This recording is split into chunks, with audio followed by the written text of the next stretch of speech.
자, 이제 조금 나라 걱정할 여유가 생기지 않았습니까? 네. 당 걱정이 조금 줄어들었어요. 13분 덕분에. 네, 이해원 의원 나오셨습니다. 13분인가요? 최종적으로 12분 아닌가요? 12이었나 13이었나 좀 헷갈리네요. 처음에는 14이었다가 정운천 돌아오고 황영철 돌아오고 12죠. 그런가 보네요. 그래서 유승민 후보가 네. 마지막 토론회 때 제게는 아직도 12척의 배가 있다고 했을 때 그 12척의 배가 바로 이 12척의 배 아니었나. 비밀로에 보낸. 반어법이네요. 네. 그런 역할을 했죠. 12분이 오히려 당의 도움이 됐습니다. 결속을 강화시키고. 그걸 그죠? 의도하셨는지는 모르겠지만. 의도 안 했죠 물론. 네. 그분들은 그분들의 살 길을 갔는데 본의 아니게 도움이 됐습니다. 본인들은 위기가 되고 내일 이제 김성태 의원 나오시거든요. 아 그래요? 네. 아주 저희가 기대가 만발입니다. 2주간 못 나오셨다가 이번에 못 나오셨어요? 네. 거기 가서 해피하신지 꼭 물어봐 주십시오. 그 정도로 묻고 그치지 않죠. 네. 뭐 철새 얘기도 나올 것이고 저희 음악도 따로 준비한 게 있거든요. 어떤 음악이요? 설계? 내일 들어보세요. 김성태 의원만을 위한 특별 코너도 마련하고 저희가 약 올리려고. 그렇긴 한데 이 12분이 처음에는 큰 피해일 것만 같았는데 그죠? 그 순간에는 네, 그랬죠. 다들 당황하고 그래서 뭐 저희가 열심히 물밑으로 막 이 사람 저 사람 만나서 설득도 해보고 말리려고 아니되옵니다도 해보고 뭐 별짓을 다 했어요. 없어도 하고 협박도 하고 제가 오죽하면 밤 2시까지 감자탕 집에서 그분들 붙들고 앉아있고 그랬겠어요. 뭐라고 하셨어요? 아유 그럼 되겠냐 같이 가야지 우리 창당 때 정신으로 돌아가자 그랬다가 또 혼나기도 하고 창당 때 정신으로 돌아가자 그랬더니 그중에 어떤 분이 창당이 우리가 보수개혁하려고 나온 거 아니에요? 창당 정신으로 돌아가야죠 그랬더니 창당? 나는 반기문 옹립해가지고 대통령 만들려고 나왔는데 그러시는 바람에 더 이상 얘기가 안 되기도 하고 그랬어요. 그 본인들 입으로도 나왔군요. 사설. 공식 회의에서도 그 얘기는 나왔어요. 그래요? 네. 그래서 반기문 만들려고 나오신 분들과 제가 같이 창당을 했구나. 그러니까 탈당한 목적들이 조금씩 달랐던 거죠. 근데 이제 그 말씀은 그때 당시에 전혀 입 밖에 낸 적이 없어서 그때는 제가 관심 미륵법으로 보질 못해가지고 몰랐어요. 그분 마음대로. 관심법이 굉장히 약하신 분이잖아요. 네. 그래서 그냥 표방하는 얘기 보수 개혁을 하려고 나온다. 이게 이제 우리 공식 선언문이고 했잖아요.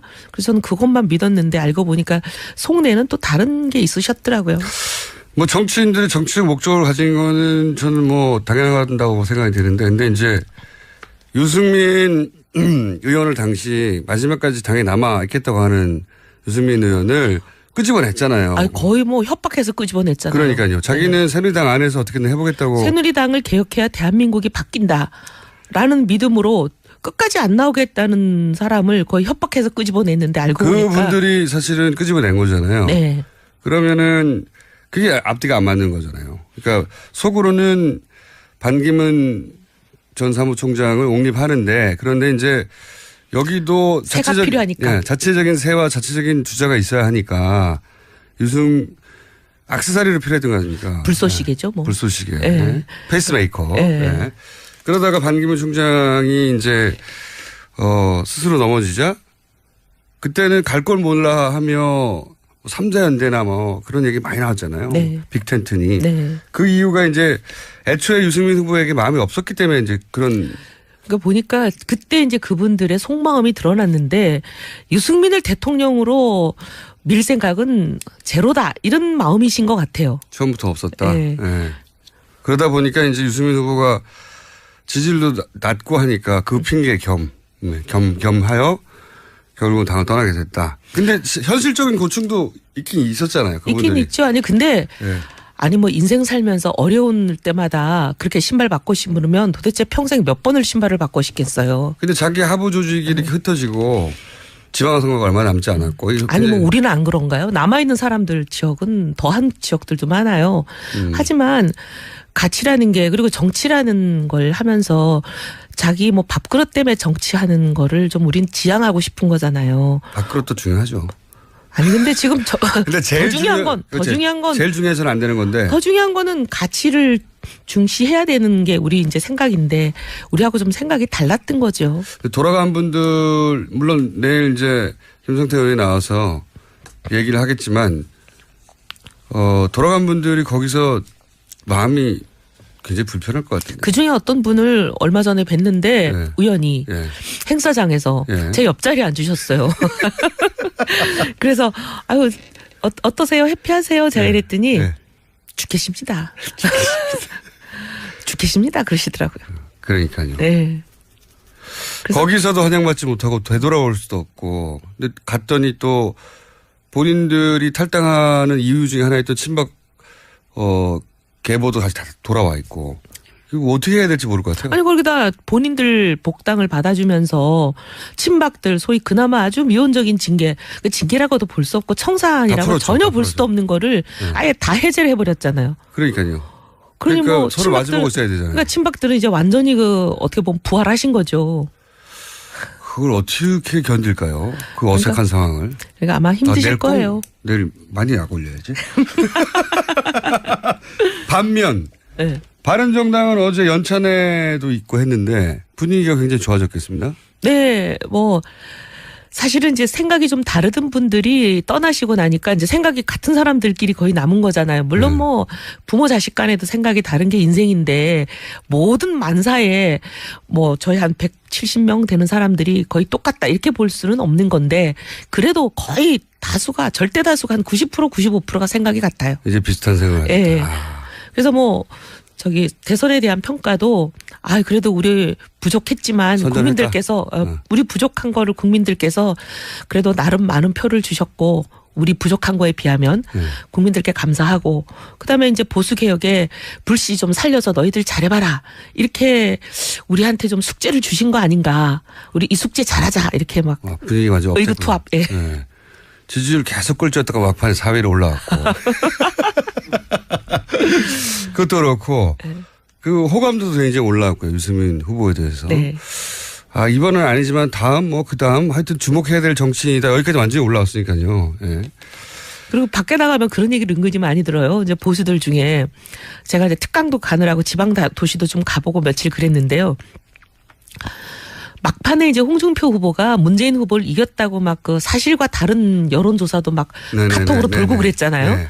그러니까 그런 것도 받고 홍준표가 된다니 그러면 힘 뭉쳐서 홍준표 만들어야지 이제 소위 그분들 입장에서는 문 후보 당선을 저지하고 네. 싶어하는 분들이니까 네. 그럼 우리가 뭐 홍준표라는 후보가 마음에 안 들어도 뭐 찍어서 문 후보 안 되게 해야지 이런 마음으로 정말 찍고 싶지 않았는데 찍었다. 그리고 유승민 사람 괜찮은 것 같은데 찍으면 사표 된다니까 할 수 없이 홍 후보 찍었는데 뭐야 이거 뚜껑 열어놓고 보니까 턱도 없이 깨졌다. 속았다. 이런 얘기 많이 하세요. 그래서 유승민 후보 그러니까 정치인한테 제가 유승민 후보가 자산을 큰 자산을 쌓았다고 생각하는 게 이제 저 개인적인 그 관점이지만 정치라는 게 평소에 계속 이렇게 사람들 마음에 빚을 차곡차곡 사람들이 해야 되는데 못하는 일을 대신 하거나 어려운 길을 걷거나 뭐 이러면서 빚을 계속 쌓아가다가 선거 때 한 번에 받아가는 거거든요. 그런데 그 빚이 없는 정치인은 아무리 빚을 까먹으면 떨어지는 거고요. 유승민 후보는 빚을 좀 쌓았다. 이번에 좀 그런 것 같아요. 네. 그 빚을 쌓는 게 굉장히 중요하거든요. 이제 일부 국민들 마음에 그래도 저 사람 괜찮을 것 같아서 찍고 싶은 마음이 있었는데 저 사람 찍으면 사표되고 문재인 후보가 된다 그래서 찍었는데 뭐야 이거 차라리 그 사람 찍는 게 나았잖아. 라는 약간의 후회 같은 말씀들을 기차간에서 막 이렇게 커피를 주문해 주시면서 하시는 그렇죠. 분도 있고. 보수 유권자 중에는. 네, 뭐 어떤 분은 막 도시락을 들고 와서 먹으라고 하시면서 하시는 분도 있고 그래요. 그래서 업됐군요. 전반적인 분위기가. 본인만 들은 게 아니라 다른 바른정당 의원들도 그런 얘기를 들었을 거예요. 밖에 나가면 지역구에서 그런 얘기들을 많이 하신대요. 이게 마치 저런 것과 비슷한 것 같아요. 그 민주당 내에서 이제 문재인 당시 후보에 대해서 탐탁치 않게 생각하던 문재인 전 대표 시절이죠. 그 탐탁치 않게 생각하던 분들이 이제 탈당해서 국민의당 가고 나서 그게 굉장히 큰 위기였지만 그 위기를 거치고 나서 민주당이 굉장히 결속이 강해졌거든요. 그래서 이번 대선 때 굉장히 결속력 있게 잘했다 평가를 받는 것과 마찬가지로 바른정당에서 또 그분들이 나와놨더니 분위기 좋아지면서 결속력이 생기고 이런 거죠. 그죠? 참 세상만사가 살아보니까요. 네. 꼭 화가 아니고 복이 아닐 때가 있어요. 그래서 제가 아까 들어오신 데 봤는데 저분 대통령 당선된 것 같은데 저 당에서 그런 분 활짝 웃으면서 분위기 그만큼 좋군요. 네, 분위기 지금 좋습니다. 그래요? 열심히 하자. 우리 꼭 그래서 국민의 사랑과 신뢰를 받자. 막 이게 이제 으쌰으쌰 이러고 왔어요. 근데 김무성 전 대표는 딱히 밝은 분위기는 아닌가 봐요. 일본에 바로 가신 거 보니까. 저 흐뭇한 웃음은 뭐죠? 흐뭇한 건 아니고요. 김 네. 대표님은 조금 이제 그 연차 내에 거의 모든 분들이 발언하는 것과 조금 결이 다른 발언을 하셨어요. 어떤 말을 했습니까? 예를 들면 이제 전부 다 바른정당이 이제 바른 방향으로 가야 되고 모든 방식과 절차 이런 것들도 다 이제 바른정당답게 해야 된다.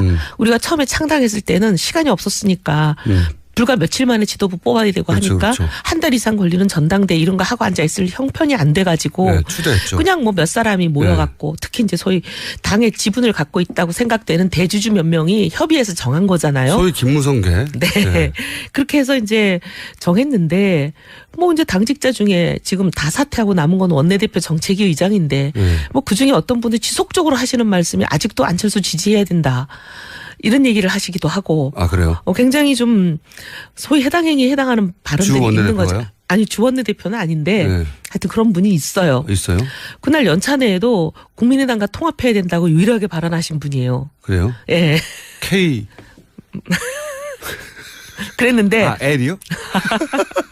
그런 분이 계시고 검색해봐야 되겠군요. 하니까 이제 좀 이거는 아니지 않냐. 이제 지도부도 새로 싹 갈아서 왜냐하면 선거에 이긴 당도 지도부를 교체하고 그쵸. 모두 다 이제 새로 시작하는 새 출발이니까 새 수를 그러니까요. 새 부대에 담는데 아니 우리는 진정당인데 바꿔야지. 이제 이렇게 얘기들을 많이 하셨는데 김무성 대표님은 그게 아니라 비대위 체제로 가자. 비대위 체제라는 건 비상시 하는 거 아닙니까? 네, 그게 비상시고. 그러니까 이제 비상시라고 주장하시는 거는 선거에 졌으니까 비상 아니냐 얘기하시는데 선거에 진 건 맞아요. 근데 이제 비상대책위원회 체제로 가는 거는 전당대회라는 한 달 이상 걸리는 이 시간을 확보하지 못하고 급한 일이 바로 앞에 있을 때. 그렇죠. 보통. 그럴 때 하는 거잖아요. 선거 직전에 하는 예. 거니까. 예. 근데 이제 지방선거가 1년이 넘게 남았는데 1년 동안 비상체제를 끌고 간다는 게 이게 난센스다고 생각하는 그럼 거죠. 김무성 전 대표는 무슨 의도인가요? 많은 경우에 이제 왜 그런 이정구 의원이군요. 왜 그런 의심을 말씀하시는지는 국민의당과 합당해야 된다고 하는 분은 그죠? 하여튼 뭐 기사 찾아보시면 나올 거고. 네. 맞군요. 근데 이제 이 비상대책비 체제로 가자라고 하는 분들의 통상적인 의도는 그래요. 김무성 대표가 그런 의도 때문에 말씀하신다 하신 적은 없지만 왜냐하면 전당대회를 하면 룰대로 하면 여론조사 30에 당원투표 70으로 이제 누구도 누가 당선될지 컨트롤할 수가 없어요. 그렇죠. 누구도 예측할 수가 없고. 그렇죠. 그럼 국민들 마음이니까. 네. 국민들 마음에 맞는 사람이 그냥 당선이 되는 거잖아요. 근데 이제 비대위 체제는 소위 이제 당의 지분을 갖고 있는 대주주로서 사람을 찍어서 요 사람으로 하겠다 하고 이렇게 관철시킬 수가 있잖아요.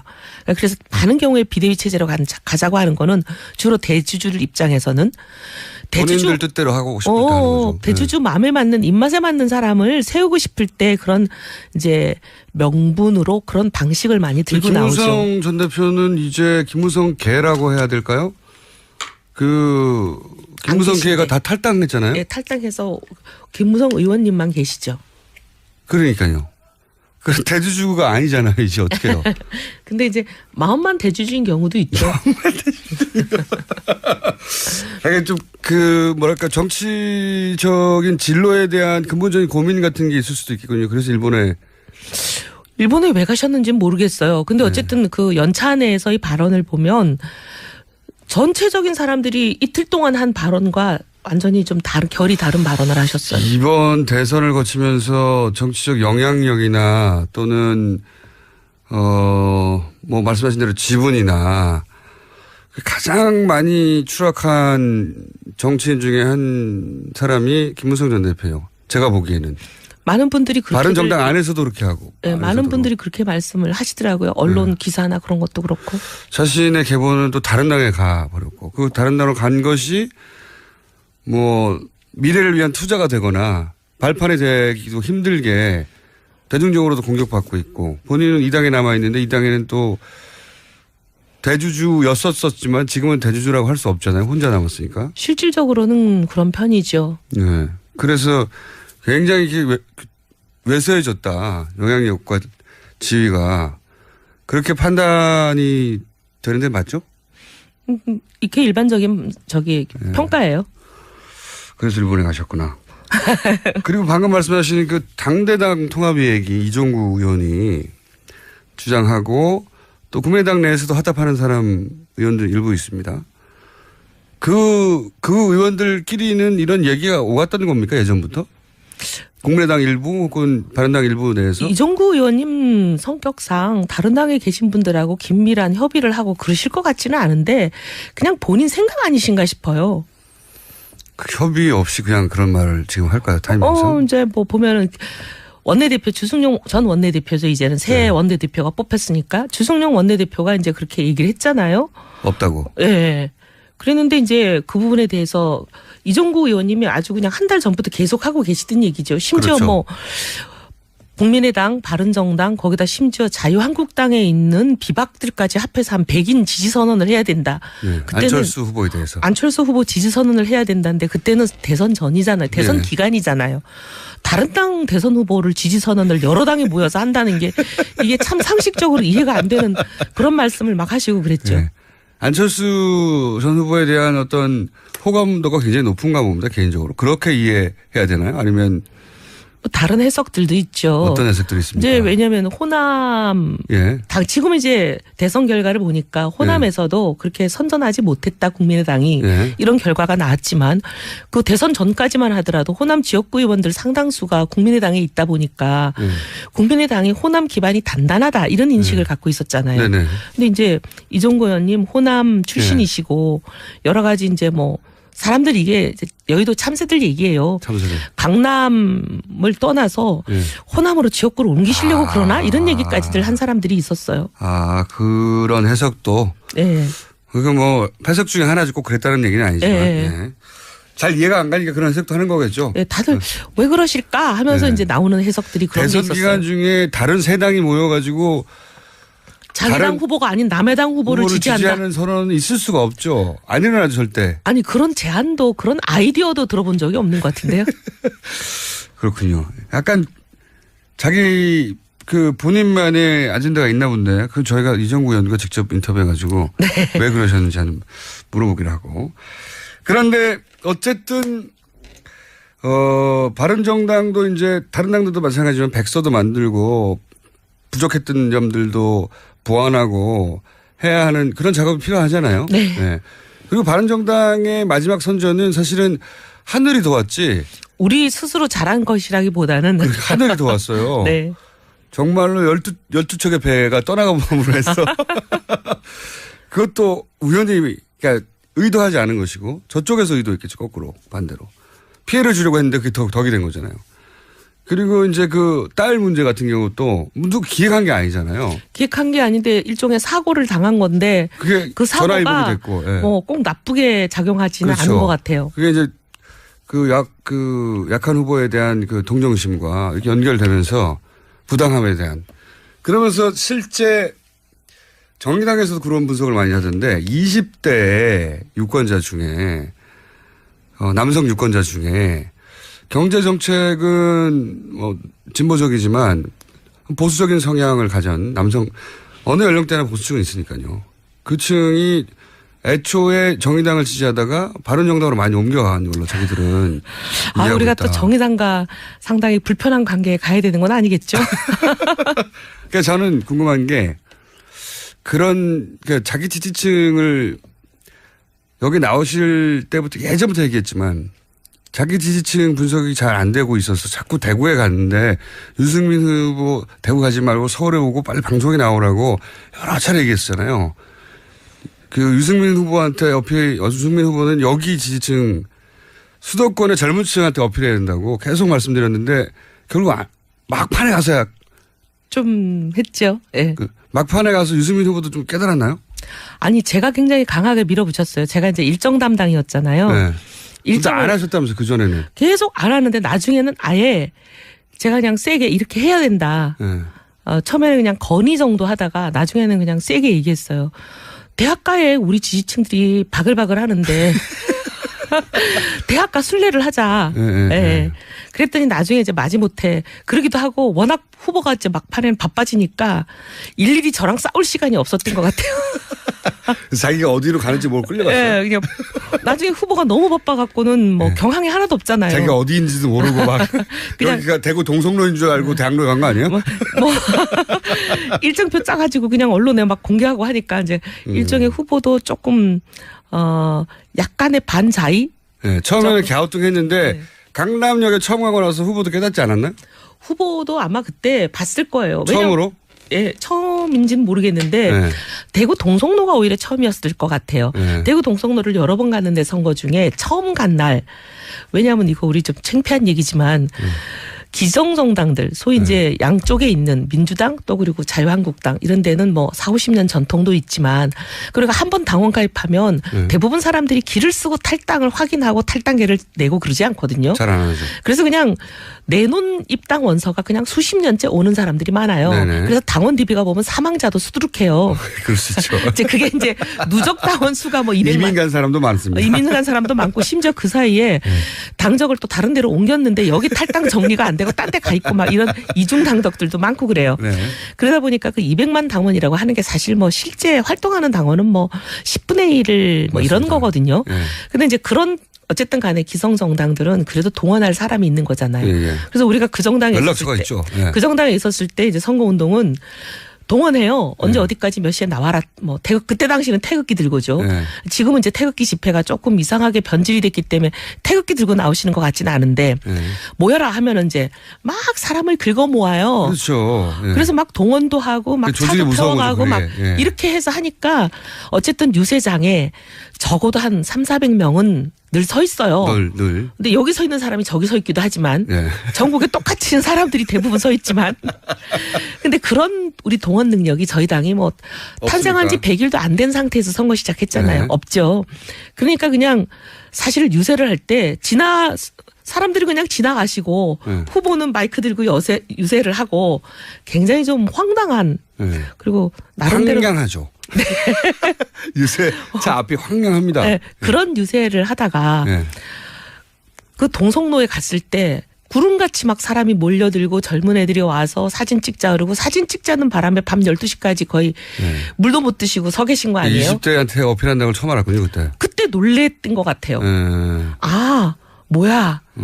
아, 우리가 열심히 모을 필요 없이 이렇게 가만히 있어도 오는 그룹이 이 그룹들이구나. 예. 예. 그리고 서울에 와서도 강남역 앞에서도 강남역 그다음에 대학가들이 그래서 한양대 뭐 고대 뭐 어마어마했어요. 거기서 후보들이 놀랬죠. 후보가 참. 아, 후보가 뭐 놀랬단 말은 안 하는데 분명히 놀랬을 거예요. 그렇겠죠. 예. 보통 전통적으로 보수 지지층이라는 게 이제 연령대도 좀 높고 사회 경험도 많고 뭐 50대 60대 이렇게만 생각해 오던 게 자유한국당의 패러다임이었고 보수 정치인들의 패러다임이었는데 새로운 보수층이 만들어지고 있거든요. 젊은 보수가 정치에 젊은 보수가 있다고는 생각했죠. 젊은데 보수가 없을 리가 없겠어요. 있죠. 물론 연세 드신 보수보다는 좀 숫자는 적어도 있기야 하겠지. 저희는 그렇게 생각했지만 많아요. 그런 그 젊은 보수를 뵌 적도 없고 그다음에 그런 젊은 보수는 대부분 소위 말하면 정치 행위에 개입을 안 한다라고 생각했어요. 그냥 현실에 무관하게 마음만 그러지 투표하러 잘 나오지도 않고. 근데 그 젊은 보수들은 전통적인 보수하고도 굉장히 달라요. 근데 이번에는 보니까 직접 행동하시더라고요. 그러니까 그 이념적 스펙트럼도 기존의 자유한국당이 이제 어필하던 포인트하고 다 다르고. 그러니까 네. 제가 보기에는 바른정당은 새로운 보수 지지층을 발견하고 공부하고 함께 가야 되는 상황이 됐다. 그러니까 엉뚱한 데 가서 때리고 있었다. 제가 몇 달째 얘기했는데 유승민 후보 왜 안 나오는 겁니까? 끝까지. 근데 사실 방송 이제 선거 끝났으니까 한번 불러주세요. 또 얘기해 볼게요. 네. 보니까 또 선거 끝나고 또 언론 일절 안 만나시는 것 같은데 한번 말씀드려 볼게요. 자, 문재인 대통령 초반 며칠간은 어떻게 평가하십니까? 저는 굉장히 잘하시는 것 같아요. 솔직한 말씀으로 네. 무서워요. 무서워요? 네. 왜요? 너무 잘해서. 저거 다시 가져와야 되는데. 그래서 지금 저희가 이게 뭔가 이러고 있어요. 이렇게 잘하면 안 되는데. 네. 아니 뭐 잘하는 건 대한민국에서 좋은 일이니까 네. 뭐 이게 나쁜 일이다 이렇게 말을 할 수는 없고 네. 상당히 지금 당황들 하고 있어요. 긴장하고 있어요. 예. 네. 잘하네. 거기다 제가 놀랬던 건 뭐냐면 아니 뭐 젊은 참모들 청와대 비서실을 젊은 사람들로 포진을 시키고 오히려 총리나 이런 경우는 경륜과 경험이 많은 사람들 연로하신 이런 분들로 하고 이것도 굉장히 저는 좋게 보였어요. 비서실장보다 민정수석이 더 민정수석이 아니라 정무수석이 나이가 더 많고. 예. 그런 건 네. 좋아 보였고 그다음에 이제 그런 젊은 참모들하고 커피를 테이크아웃 잔에 들고 청와대 경내를 산책하는 이런 거는 참 우리 박근혜 대통령한테 그렇게 바랬지만 뭐 도저히 볼 수 없는 장면들이었잖아요. 네. 그런 부분이 이제 어떻게 보면 국민들이 그동안 소통에 목말라 있다가 이 굉장히 단비 같은 가뭄의 단비 같은 그런 좋은 면이 있어서 그리고 저 정도는 뭐 문재인 후보도 할 줄 알았다 나름 그렇게 생각했어요. 저 정도 하지 않겠냐. 근데 제가 놀랬던 거는 사실 그 북한의 미사일 실험 있고 바로 NSC 소집하고 그다음에 임종석 실장한테 대충 얘기를 들었는데도 김관진 실장이 직접 와서 더 자세하게 보고해라 하고 굉장히 강경한 대북 메시지를 내보내는 거 보고 놀랐어요.